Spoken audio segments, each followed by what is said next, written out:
भाइयों बहनों, मेरे देश के युवा,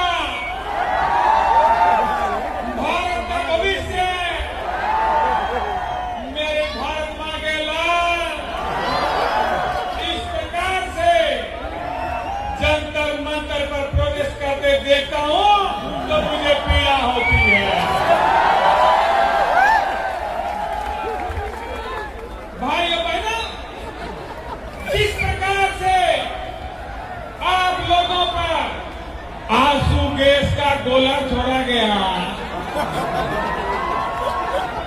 मुझे पूरा भरोसा है कि आंसू आपकी आंख से ही नहीं बल्कि आपकी वीडियो देख करके पूरे हिंदुस्तान की आंखों से आ रहे थे।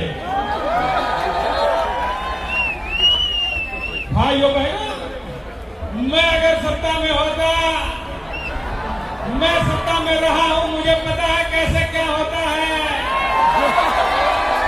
मैं अगर सत्ता में होता तो ये युवाओं को यहां ऐसे बिखरने बगड़ने नहीं देता, ये युवाओं को रोने नहीं देता, ये बेरोजगारों को यहां पर घूमने नहीं देता।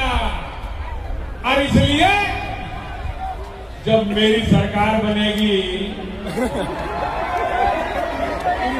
और अब बन गई है, बनी हुई है, अब बनी हुई में मोदी जी मेरे सपने में आ जाते हैं।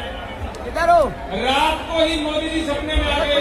खड़े तो वही हैं। मैंने पूछ लिया, मैंने कहा मोदी जी ये पेपर लीक हो रहा है, ये सब कुछ हो रहा है, ये क्या हो रहा है? तो आपने कहा था शुरुआत में 15 लाख का, तो मोदी जी बोले भाइयों बहनों, मैंने कहा था जब मैं पीएम बनूंगा तो सबके खाते में 15-15 लाख रुपए आएंगे। और अब मुझे जरा बताइए, अगर एक आध पेपर लीक होने से अगर किसी के खाते में 15-15 लाख रुपए आते हैं तो इसमें घाटा है क्या? एक आध का तो फायदा है लेकिन घाटा हमारा सबका है।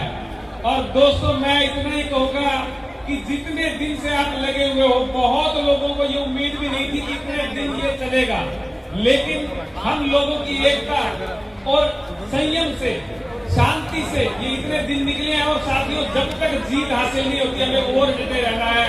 भारत माता की जय, भारत माता की जय। तो दोस्तों, इसी